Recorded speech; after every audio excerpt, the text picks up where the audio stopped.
Hey there, thanks for being here today. I wanted to put up a video today based on the footage I have from my backpacking trip. I was gonna say backcountry, but I didn't end up going to backcountry backpacking. I don't know, that's a tongue twister. But anyways, I uploaded all the footage and I need to actually just still wrap my mind around and decompress. Reconcile everything that happened. It was a good trip, somewhat. I would say 50-50. But I thought I'd just say hello, check in this week's video. I'm struggling to find stories to share in that I think I just let my life play out and then I just feel like, oh, this is not worth sharing. But you know, as I mentioned like previously, I do this partly for myself too, so that when I'm old and you know can't walk, have limited mobility or whatever, I can look back and see what kind of person I was. I regret asking the friend to go with me because it ended up becoming her trip in general. Like we didn't go to the original destination that I had written out and planned out for. It was all based on like she wanted to do this, she wanted to do that. And I was too relenting, and that's bad on me. I talked to my therapist and you know, she's like, you just need to learn how to set your boundaries better. And I need to do that because this friend that I took actually had physical limitations and can't go on like descending parts of trails very well. She had all these physical restrictions that required her to go on a limited number of trails, you know, and the entire trip, I had originally planned to go backcountry backpacking for 2 nights. So we're in the North Cascades. We ended up going to Mount Baker, Snoqualmie National Forest and do dispersed camping, which was a good experience as well for me to try dispersed camping for the first time, but it was all her plan.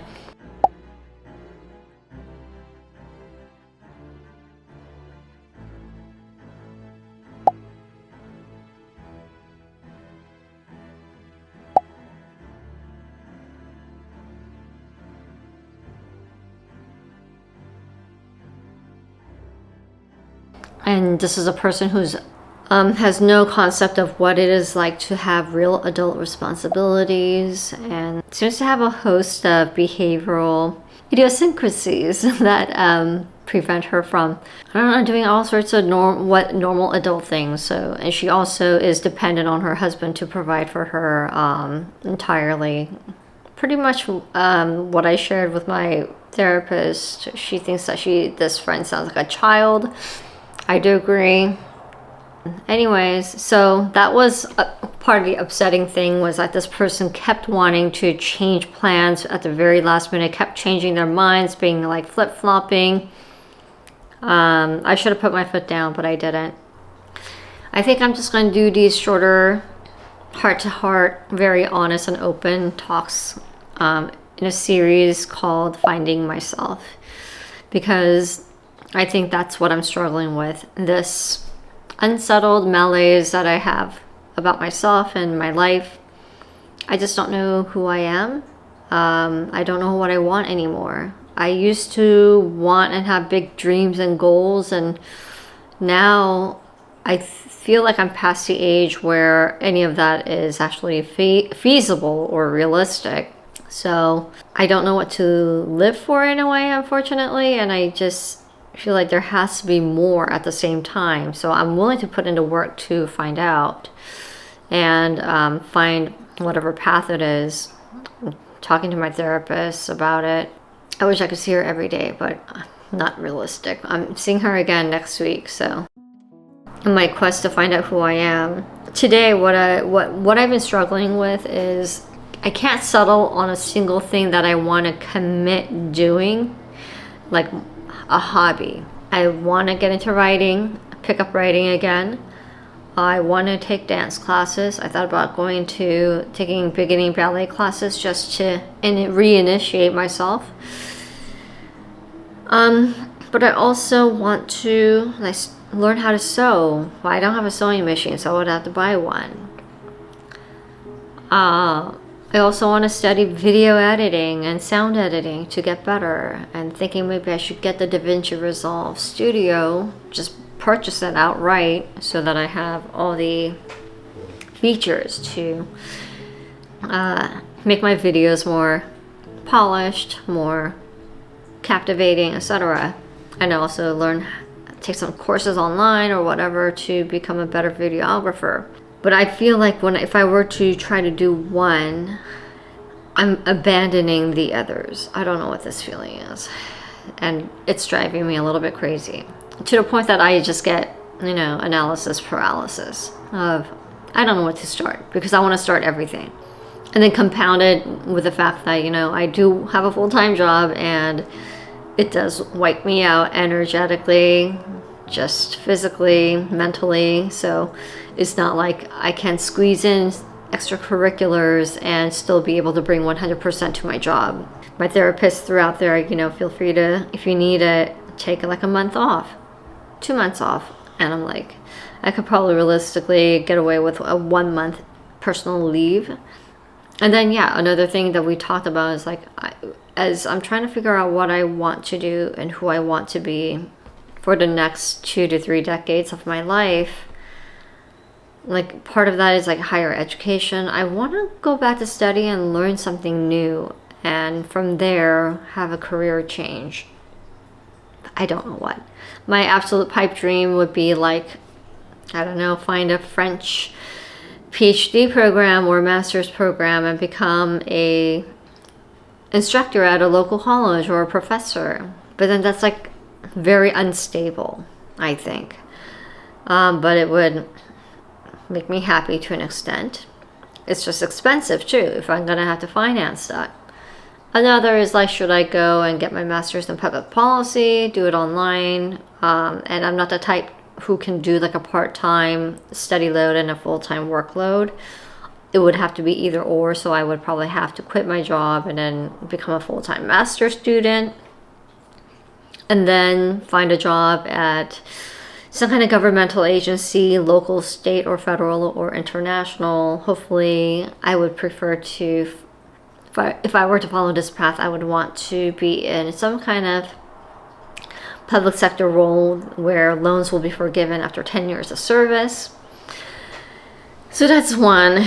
But at the same time, I'm like, I would find fulfillment doing that, because a big part of me does want to work for a cause, a mission that is greater than myself, and to just being in the service of others, or a community, etc.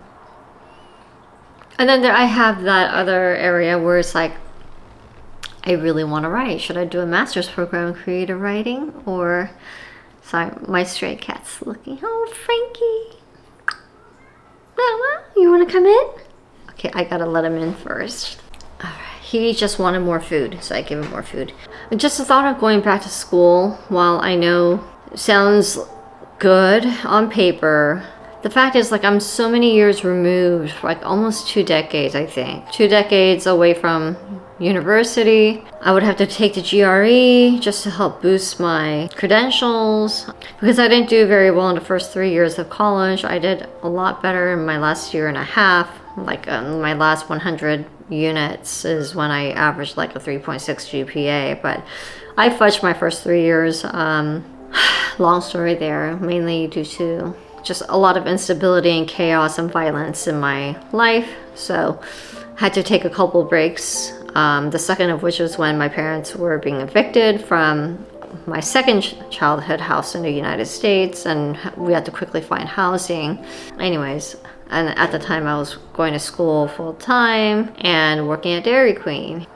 So I love statistics. I would probably have to take statistics again. And first time I did it, I did very well in that course. I got close to an A+, like close to 100. So the public policy masters, you do have to demonstrate your quantitative aptitude, and so they require you to take have pretty recent college calculus or stats or something like that. And considering that it's been 2 decades out for me, I would probably have to take it again. So that's going to be an entire 3 to 4 months on a semester system. If I were to do that before and study for the GRE, and if I were to do that, then I wouldn't be able to have the time to do anything else besides work and study. I don't know if it's maybe just a really triggering thing or a traumatic thing, but I've done that, and I don't want to put myself in a position where I have to work full-time and go to school full-time again. Yeah, that was a very dark period. So I'm stuck. I am totally at my wit's end. And it was stupid of me to only take 1 week off, because I totally feel like I've had no time off.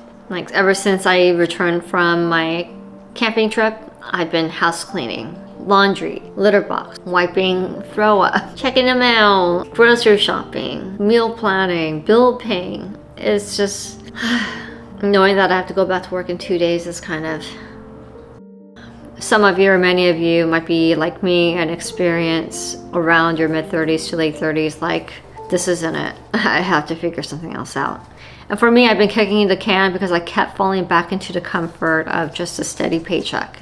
And it is a trapping that's really hard to get out of, especially if you're single, and also you don't have family or friends who can support you, whether it's emotional, psychological, or financial.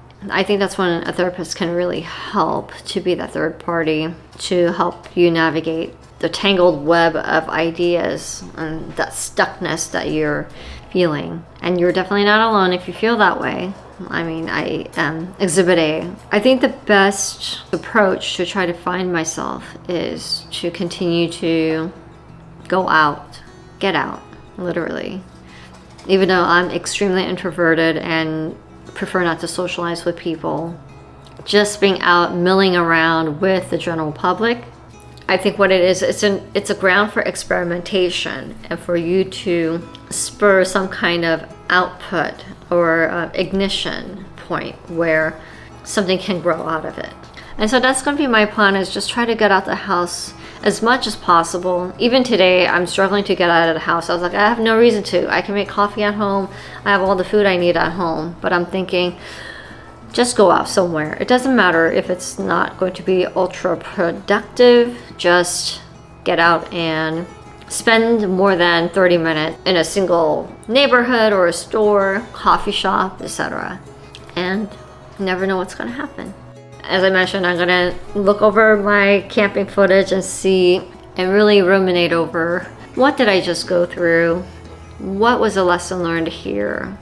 And I just want to be in a good place where I'm not so irritated. I'm not as angry as I was when I returned or during the trip, but I still want to be in a more level-headed, clear-headed place so that I can actually script what happened and be able to share my reflections from that trip. Thank you so much for watching. Take care. Bye.